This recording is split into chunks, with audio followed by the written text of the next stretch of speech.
If I were forced at gunpoint to select the most suitable being of dubious origins with an aura of extreme malevolence, I'd definitely have to go with whatever accursed remains constitute Queen Cleopatra these days. You might think that sounds oddly specific, but what can I say? I'm really into mummy doms with a bandage fetish. In today's humble opinion, we're trying to find things to go bump in the night at Monster Prom.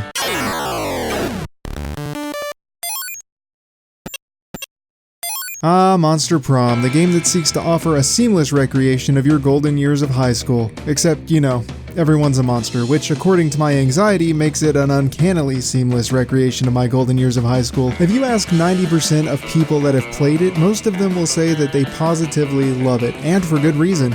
Not that there is a good reason, I firmly believe that there isn't one, but that's what they would probably say. My best guess is that it's because the game has progressive undertones, and in accordance to current cultural conditioning, it is therefore dictated to be virtuous and good to like monster game. That or they think the character designs are hot and they want to see some monsters mash. Given that this is the internet we're talking about, both seem equally plausible, and I would suppose it depends on which side you ask. Being the cynical motherfucker that I am, I'm going to take every misguided positive attribute people parrot Monster Prom to have and systematically dismantle them in an order such that the reflex of supporters will be to jump to another in its defense only to have that footing crumble beneath them. That way I can feel the gradual light of hope for something redeeming drain from their very spirit under the cruel, unrelenting weight of facts and logic. Spoiler alert, the artwork is the last stand and the only one that I can't topple, not going to lie. I guess they win that round. The first thing I want to talk about is gameplay. On the plus side, they do an excellent job of capturing the essence of completing high school homework. On the negative side, it wasn't an intentional mechanic. It's just something you sort of have to do if you want to succeed because simply guessing never gets you anywhere in life. The game relies heavily on building up stats in order to impress the monster you're attempting to court. The issue is that you build those stats through 50-50 dialogue options in which your goal is to pick the answer of the stat in which you have the highest number.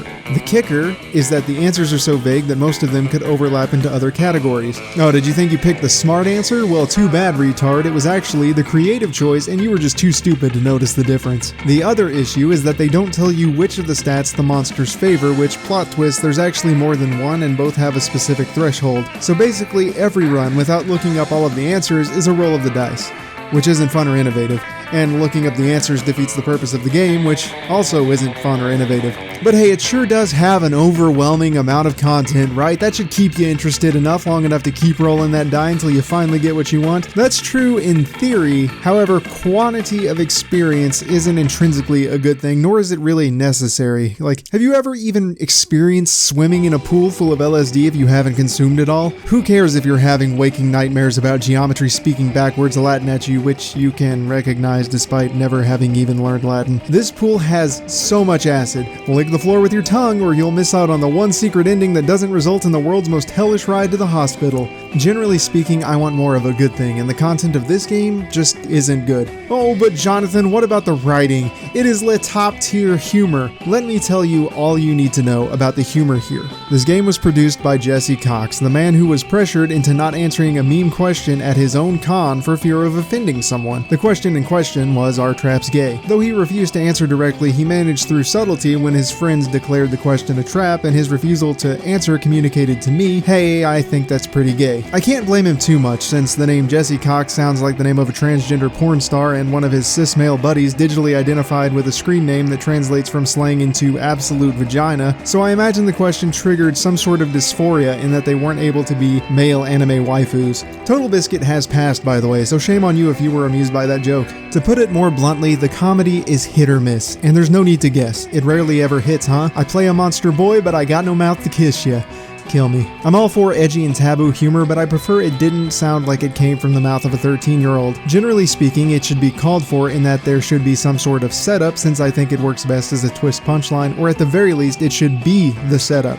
Asking me which animal I would fuck from a group of 3 isn't really either of those, it's just kind of weird. Like the kind of random capital XD bullshit I would sever friendships over. The answers didn't even serve as punchlines themselves, they just came across as thought experiments humoring the question. Sometimes the writing can be clever. I had a few chuckles, but more often than not, it falls back on absurdism or shock humor, both of which become numbed fairly quickly. Not to mention it's the Amy Schumer of sex jokes, because that's all high schoolers think about, am I right guys? A little sex, a little drugs, and you've got yourself a full-fledged high school student. It's funny because it's true and it never gets old, trust me. It's like a mother and a father, both of whom were fired from MTV for writing scripts that somehow managed to be below par for their reality TV shows, decided to sit down and actively attempt to be funny over the antics their kids experienced at high school. Only their children were stillborn, so they're relying solely on stereotypes and nostalgia glasses to get them by. Long story short, unless you like using the word problematic unironically, this game isn't funny. Well, at least it's progressive and inclusive.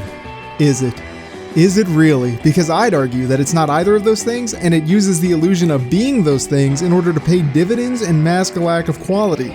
For instance, the options for player characters have canonical gender identities, which means they have canonical preferred pronouns, but you're allowed to completely disregard them to suit your own personal comforts. I don't like the fact that half of this massive wealth of content requires me to make gay choices and to pursue characters of the same sex. And if you tell me to lighten up because it's just lighthearted and meant to be a mechanism to deliver humor, you're essentially invalidating the significance of people's gayness and the reality that that holds for them. Whoo boy does that sound problematic, to say the least. Once again, in their efforts to virtue signal, creative teams have delivered a subpar product that contradicts its own intentions. Monster Prom has left me speechless in none of the ways that it attempted or hoped to leave me speechless. For that reason, it earns a 2 out of 10. And boy howdy is the artwork doing the heavy lifting. Seriously, the character designs are pretty fucking spiffy. They're creative takes on classic monsters that successfully implement them into high school roles. I also appreciate the video game references in their theater outfits.